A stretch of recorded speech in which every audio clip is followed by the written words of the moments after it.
রোজা রাখা অবস্থায় পানি পান করা যাবে, কিন্তু কোনো বান্দা যদি ভুল করে খেয়ে ফেলে, আল্লাহ পাক বলে আমি তোর রোজাকে নষ্ট করে দিব না বান্দা। 2টা মিনিট হলো তো তুই রেখেছিস, 5টা মিনিট তো ধৈর্য ধরেছিস, 1 ঘন্টা হলো তো তুই নিজেকে ক্ষুধা মধ্যে রেখেছিস বান্দারে, কাউকে বলিস না তুই খেয়ে ফেলেছিস, ভুলে খেয়েছিস। হুজুর বলে তুমি তো জেনে খাও নাই, ভুলে খেয়েছো, এটা তোমার আর তোমার রবের ভিতরে থাক, আর কেউ না জানো, তুমি রেখে দাও, রব্বুল আলামিন সওয়াবের ব্যবস্থা করে দিবে। এত গভীর কানেকশন।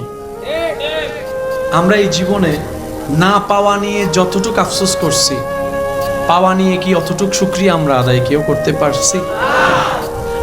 আমাদের জীবনে এত দুঃখ কষ্ট কেন জানেন? বেশিরভাগ দুঃখ কষ্টর সৃষ্টি আমরাই করি। আমরা সিস্টেমে চলতে পারি না, ভাবতে পারি না, চিন্তা করতে পারি না। একটু খেয়াল করবেন, আমি সবার উদ্দেশ্য বলছি, মিলিয়ে নিবেন। কি কি পাই নাই, কোন কোন চাওয়া পূরণ হয় নাই, সেটা ভেবে জীবনে অনেক মন খারাপ করেছি, আমরা অনেক কষ্ট পেয়েছি। আমরা কি এইভাবে ভাবতে পারতাম না যা আমরা পেয়েছি সব যোগ্যতার বাইরে তো আল্লাহ আমাদেরকে দান করেছেন। আমাদের যা আছে এই পর্যন্ত একটা জিনিসই কি আমরা যোগ্যতা দিয়ে অর্জন করেছি, নাকি আল্লাহ দয়া করেছেন?